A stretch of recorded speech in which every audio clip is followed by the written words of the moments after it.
Hi friends, welcome back to my channel. ನಾನಿವತ್ತು ಎಣ್ಣೆ ಬದನೆಕಾಯಿ ಮತ್ತು ಚಪಾತಿ ಮಾಡ್ತಾಯಿದ್ದೀನಿ.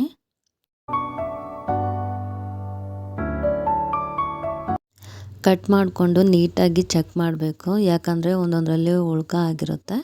ಸೊ ಅದಕ್ಕೆ ಕ್ಲೀನಾಗಿ ಒಂದ್ಸತಿ ಚೆಕ್ ಮಾಡ್ಕೋಬೇಕು ಈ ರೀತಿಯಾಗಿ. ಬದನೆಕಾಯಿನ ಕಟ್ ಮಾಡ್ಕೊಂಡಿದ್ದ ತಕ್ಷಣ ನೀರಿಗೆ ಹಾಕೋಬೇಕು, ಯಾಕಂದರೆ ಬೇಗ ಕಪ್ಪಾಗಿಬಿಡುತ್ತೆ ಅದು. ಅರ್ಧ kg ಗೋಧಿ ಹಿಟ್ಟು ತೊಗೊಂಡಿದ್ದೀನಿ. 1 ಸ್ಪೂನಷ್ಟು ಉಪ್ಪು ಹಾಕೋತಾ ಇದ್ದೀನಿ. 2 ಸ್ಪೂನಷ್ಟು ಎಣ್ಣೆ ಹಾಕೊತಾ ಇದ್ದೀನಿ. ಎಣ್ಣೆ ಹಾಕಿ ಚೆನ್ನಾಗಿ ಕಲಿಸ್ಕೊಳ್ಳೋದ್ರಿಂದ ಚಪಾತಿ ಸಾಫ್ಟಾಗಿ ಬರುತ್ತೆ.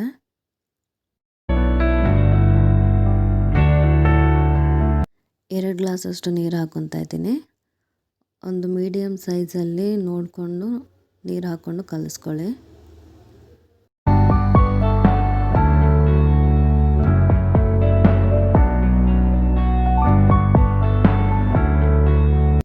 ಒಗ್ಗರಣೆಗೆ 2 ಈರುಳ್ಳಿ, 4 ಟೊಮೊಟೊ, ಒಂದು 10 ರಿಂದ 5 ಬೆಳ್ಳುಳ್ಳಿ.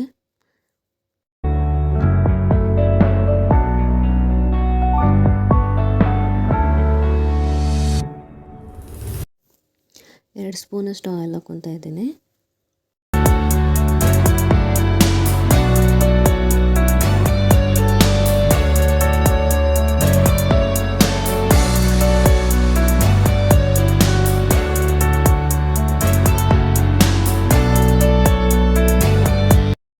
ಮೂರು ಸ್ಪೂನ್ ಎಣ್ಣೆ ಹಾಕಿದ್ದೀನಿ. ಬದನೆಕಾಯಿ ಹಾಕಿ ಆಯಿಲಲ್ಲಿ ಒಂದು 5 ನಿಮಿಷ ಚೆನ್ನಾಗಿ ಬೇಯಿಸ್ಕೋಬೇಕು.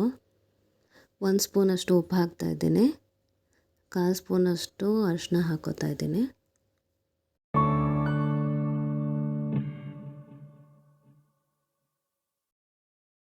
ಮಿಕ್ಸಿ ಜಾರ್ಗೆ 1 ಬೌಲಷ್ಟು ತೆಂಗಿನಕಾಯಿ ತುರಿ ಹಾಕೋತಿದ್ದೀನಿ. 2 ಸ್ಪೂನಷ್ಟು ಜೀರಿಗೆ ಹಾಕೋತಿದ್ದೀನಿ. ಆವಾಗಲೇ ಒಗ್ಗರಣೆ ಮಾಡಿ ಇಟ್ಕೊಂಡಿದ್ವಲ್ಲ, ಅದನ್ನು ಇದಕ್ಕೆ ಮಿಕ್ಸ್ ಮಾಡ್ಕೊತಾ ಇದ್ದೀನಿ.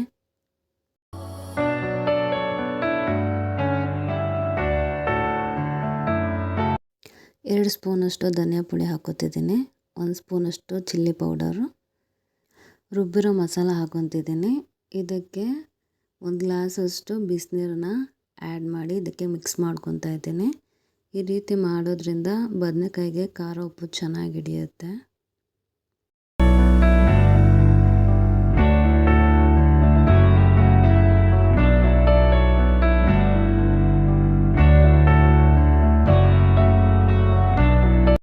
ಹುಣಸೆಹಣ್ಣು ರಸ ಹಾಕ್ಕೊತಿದ್ದೀನಿ ಸ್ವಲ್ಪ.